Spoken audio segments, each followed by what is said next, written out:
Welcome to Coffee Talk with Heidi. Horror movie confession. So I'm outside on my back porch at night because it seemed like a good time to tell you about a time when I was sneaking around. I was probably 10 or 12 years old. Don't remember exactly. And I went to a sleepover at my friend's house, and I did not tell my parents that our plan was to watch Stephen King movies. And so I knew they wouldn't want me to watch them, so I just didn't ask. You know, how kids do. And so we watched these movies, and I think I even kind of didn't watch the whole thing because there was parts that were so creepy. But one of the movies we watched was It, which is awful. And ever since that, I had nightmares. And every once in a while, I would just have this dream with scenes from the movie in my head. Clowns and blood and ugh.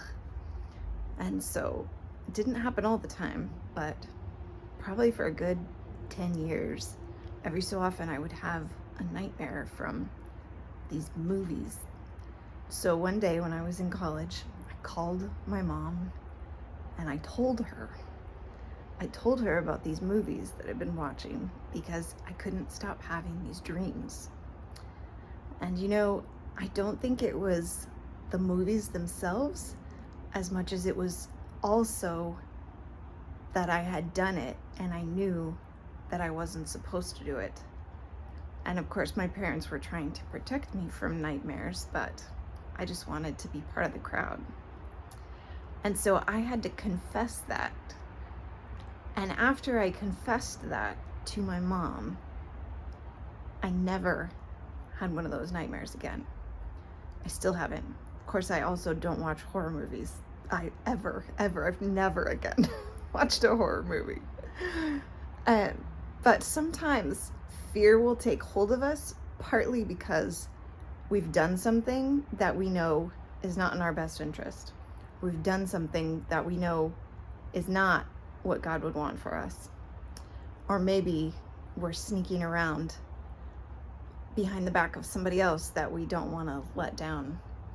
And so sometimes what we need to do to get over our fears is follow James 5:16, which says, "Confess your sins to one another and pray for each other that you may be healed.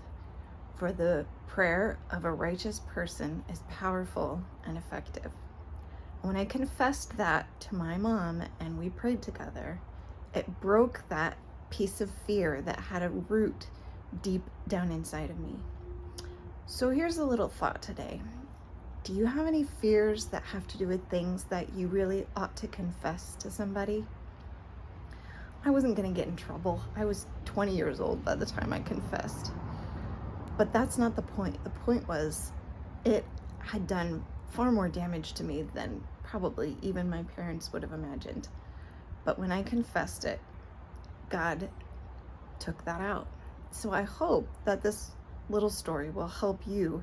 If there's some fear in you that has to do with being discovered, or maybe just a root that's taken hold in your heart because of something that you know you shouldn't have done, confess it and pray, and hopefully you'll be healed from that sickness of fear that can live in us. So go enjoy your coffee, live without fear today, and maybe take a step of courage to confess something to someone else so that you can be free of an area of fear that has hold in your heart.